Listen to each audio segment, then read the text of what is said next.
several times in each chapter, we see how helpless Krishna is. We find weakness lording over strength exactly because it is weak. Srimad Bhagavad Gita is an epic struggle, and Krishna is the struggler. It all tugs at your heartstrings. It's actually a song, as much of melancholy as of wisdom. And that's the reason I love the Gita.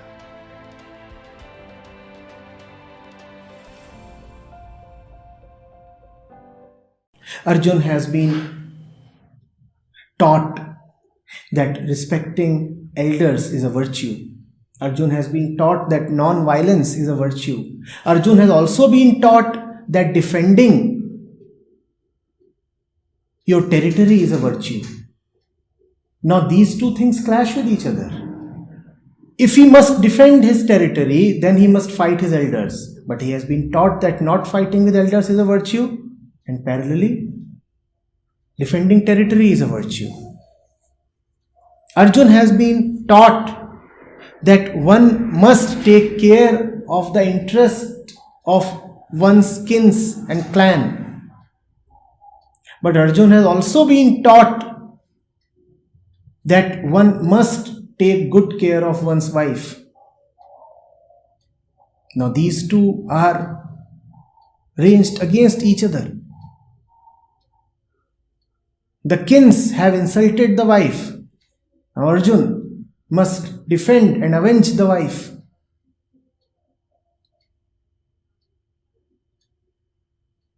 This is how the mind gets divided.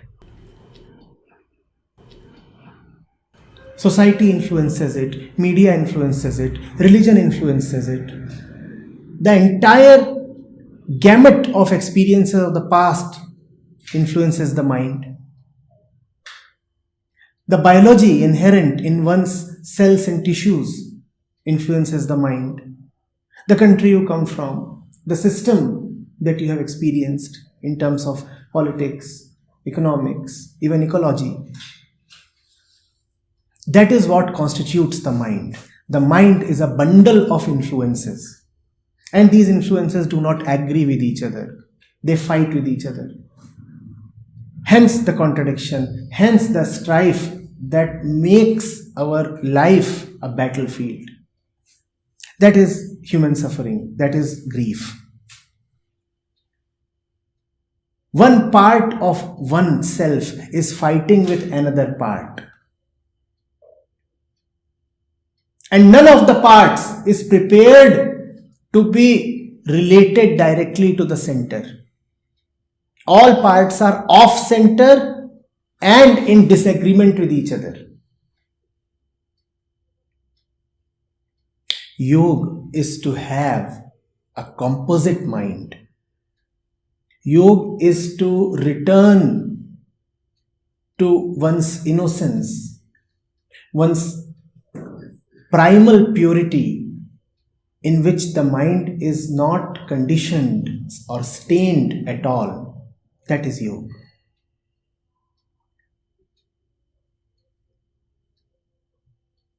Still, you see, we have not talked about anything that is as gross as physical objects or physical body.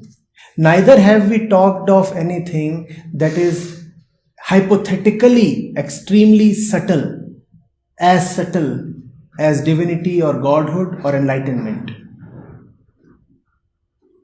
Yoga does not pertain to either of these. I repeat, yoga is not about having a fit body. If it's about having a fit body, Arjun was the fittest of them all already. Why does he need lectures on yoga then? The fittest warrior is being given sermons on yoga. Surely, yoga is not about physical fitness. If physical fitness could mean yoga, then Arjun was already established in yoga. So yoga is not at all a physical thing. And yoga is also not about, I'm repeating this point because it is important, and yoga is also not about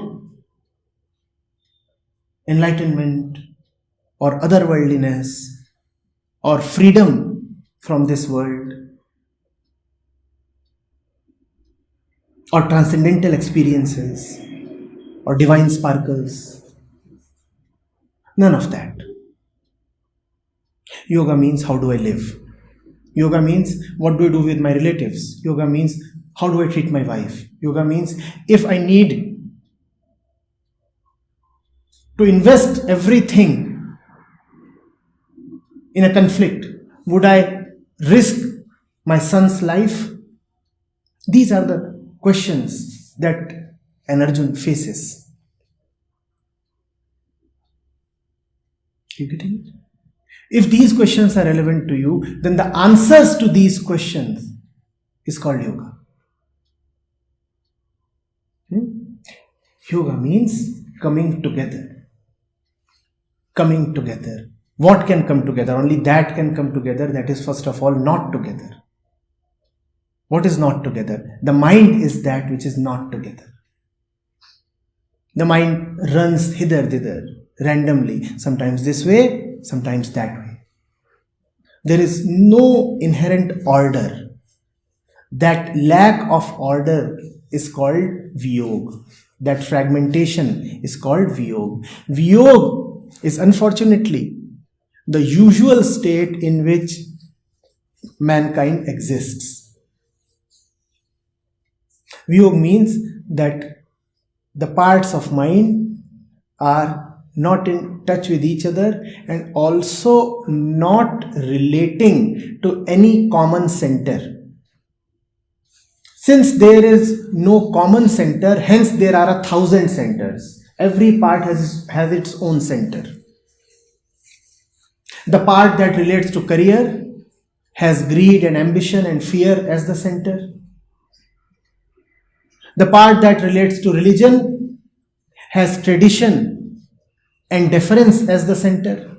The part that relates to family has attachment and security as the center. And all these centers are not at all obviously coinciding. So there is conflict. The professional in the office is not the same as the husband or the wife in the home. The father in front of the kid is not the same as the man who is talking to the neighbor. As situations change, new influences come and we start operating from a different center. Sometimes we operate from fear, sometimes we operate from attachment. Sometimes we operate from one identity, sometimes we operate from another identity. And the identities are not something that we control. The identities are dictated by situations. Once you are in your office, you have become a dedicated professional. Out of the office, you have become somebody else. That somebody else does not quite like the professional, hence conflict. You cannot wear the same face. You cannot operate from the same center. That is Viyog. To be living in Viyog is to be living in slavery of 1,000 different forces. You are at place 1. You are a slave to place 1. You are place 2, you are a slave to place 2. Because the place is dictating your entire personality. The place is dictating the way you would think. The place is dictating even your core. Your very self changes according to the situation. That is Viyog. Yog is to have a self that is independent of situation, space and time. Yoga is to be firmly rooted at a point that is untouched by anything that can touch anything.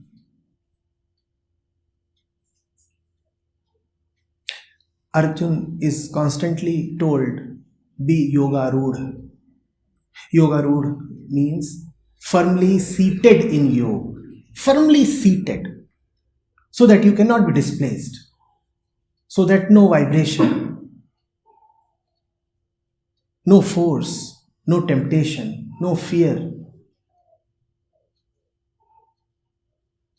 can really disturb you or dislocate you.